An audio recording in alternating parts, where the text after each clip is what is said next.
मधुवन बहुउद्देशीय संस्था अकोल्याचे अध्यक्ष तथा युवा आयकॉन पुरस्कारप्राप्त शुभम कोळी यांच्या वाढदिवसानिमित्त आयोजित करण्यात आलेले भव्य रक्तदान शिबिर उत्साहात संपन्न झाले।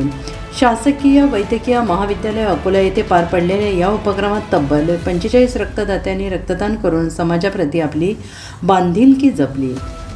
Akola reporter Ganesh Wadikar, bureau chief, Chanakya news channel. रक्तदान हे श्रेष्ठदान असून एका रक्तदात्यामुळे अनेक गरजू रुग्णांना जीवनदान मिळू शकते।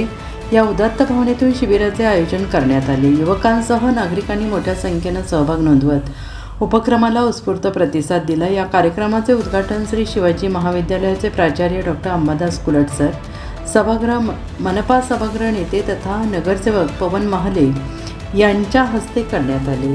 या कार्यक्रमाच्या अध्यक्षस्थानी शासकीय वैद्यकीय महाविद्यालयाचे अधिष्ठाता डॉक्टर संजय सोनुने हे होते। प्रमुख उपस्थिती म्हणून दैनिक मातृभूमीचे कार्यकारी संपादक दिलीप ब्राह्मणे यांनी उपस्थित राहून कार्यक्रमाचे कौतुक केले।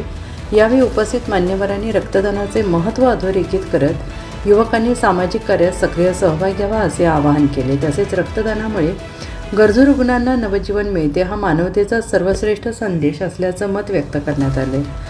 शिबिराला अकोला बार असोसिएशनचे अध्यक्ष ॲडव्होकेट अजय वाघमारे, सामाजिक कार्यकर्ते बुद्धरत्न इंगोले, सामाजिक कार्यकर्ते नीरज गायकवाड, उद्योजक विक्रांत देशमुख, प्राध्यापक राहुल माहुरे, प्राध्यापक संजीव पाटील सर, ॲडव्होकेट प्रवीण डोंगरे आणि विविध क्षेत्रातील मान्यवरांनी सदिच्छा भेट देऊन उपक्रमाला शुभेच्छा दिल्या। या उपक्रमाच्या यशस्वी आयोजनासाठी शुभम गोळे, मधुवन बहुउद्देशीय संस्थेचे पदाधिकारी अभिलाषा बडगे, वैभव आयवळे, सुरेश तायडे, सनी उपरवट, शिरदू इगळे सहभागी होते।